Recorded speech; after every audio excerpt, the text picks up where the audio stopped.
So, with the introduction of Summer Goldship, debuffers will be more stronger than ever.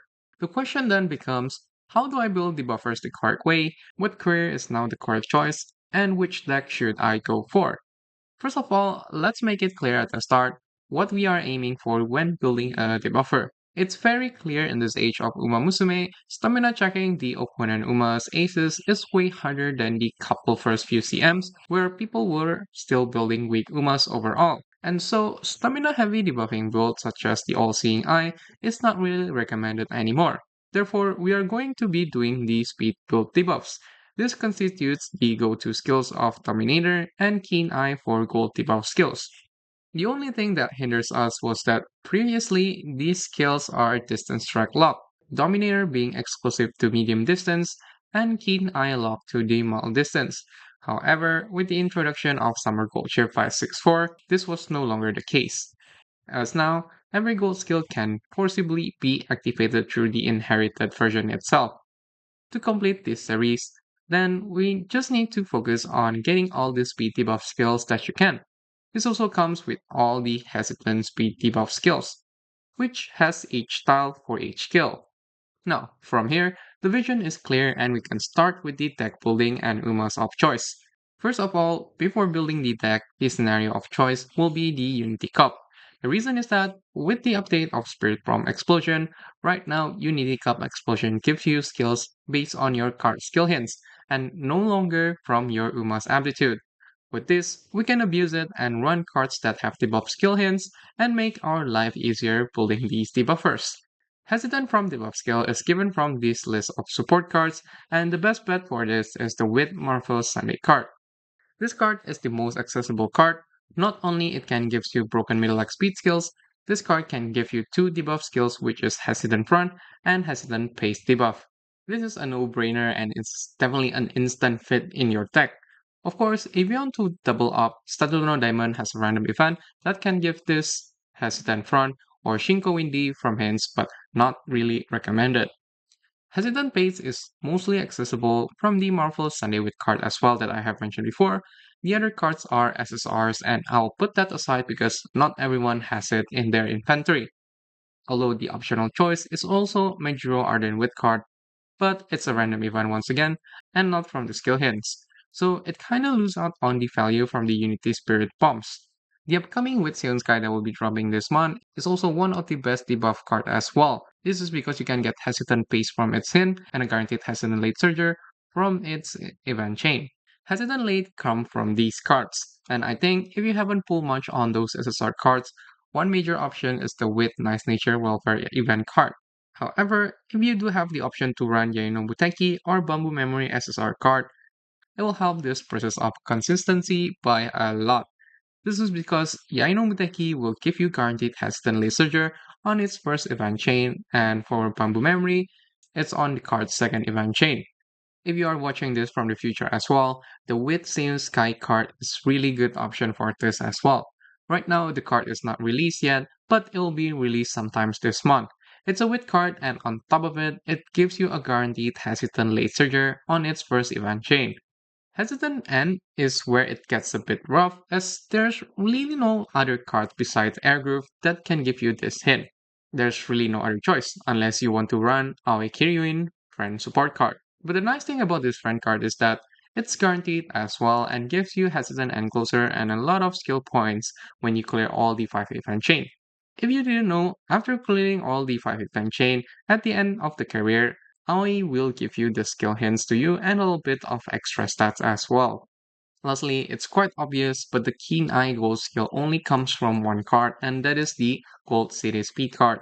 This will most likely be the card that you borrow if you don't have the card itself in your inventory.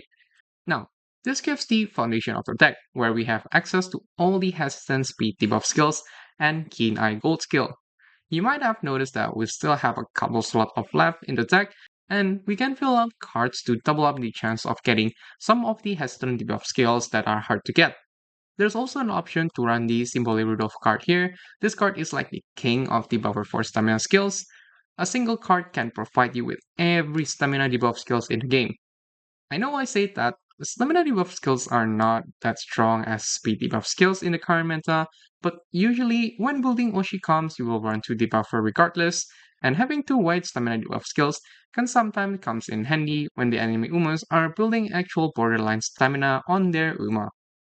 The final deck may look something like this, with Sunday for hesitant pace and front, Cuts Erger for hesitant and closer, Nice Nature for hesitant late surger, Symbol Rudolph for the stamina debuff skills, a Gold City speed card borrow, and the other card that is basically free to double up on any hints that you want. The end goal for building debuffers are simply all of the hesitant debuff skills, Dominator, and Keen Eye Gold skill. Any extra skills are welcome but not necessary to get.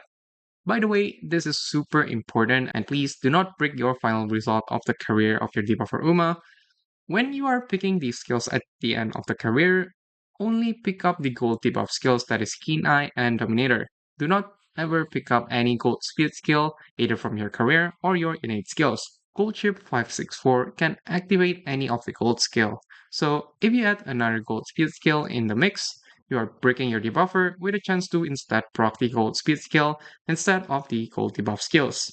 You might have also noticed that we are running 3 with cards in the deck. This is highly related to the stats that we want to get on our debuffer Umas.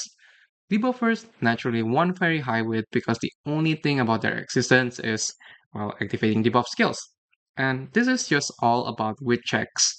They don't really need any speed and guts. The only stats that you really care about on the debuffers are stamina and width, and maybe a little bit of power to stay in the pack during the middle race.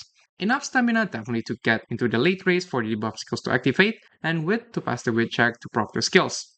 The required stamina is kind of track dependent as well, so I cannot really give you the exact numbers.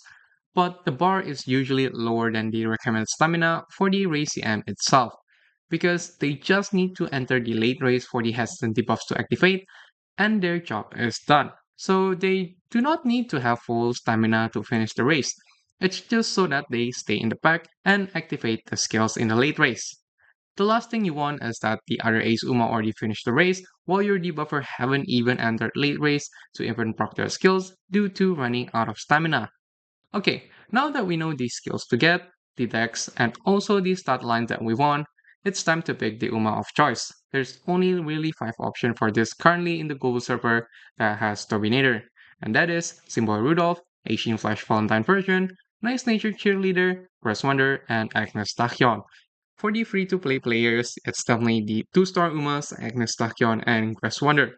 The game already gives you this as access point to the debuff meta, so definitely utilize it to the max. One thing that is really important as well, when using these debuffers on your race, definitely go for encloser style or late surger style because we want them to be positioned at the back to activate the debuff skills, as all of the debuff skills need them to be positioned on the back. Lastly, before I end the video itself, I want to talk about the parents and the borrow of summer goldship herself. The stat that you want will be in line with what we want to achieve, and it is usually either power or with sparks. Any debuff skills on the parent lineage will also be a huge lifesaver during inspiration if any of your skill hint doesn't land for some reason. They could be the game changer of your debuffer career run. Any extra chance to get more debuff skills is always welcome. I hope this video helps you build the debuffers to help your aces win. If you have further questions, you can also join my Discord server as well and ask me there. Anyways, thanks for watching and I'll catch you guys in the next one.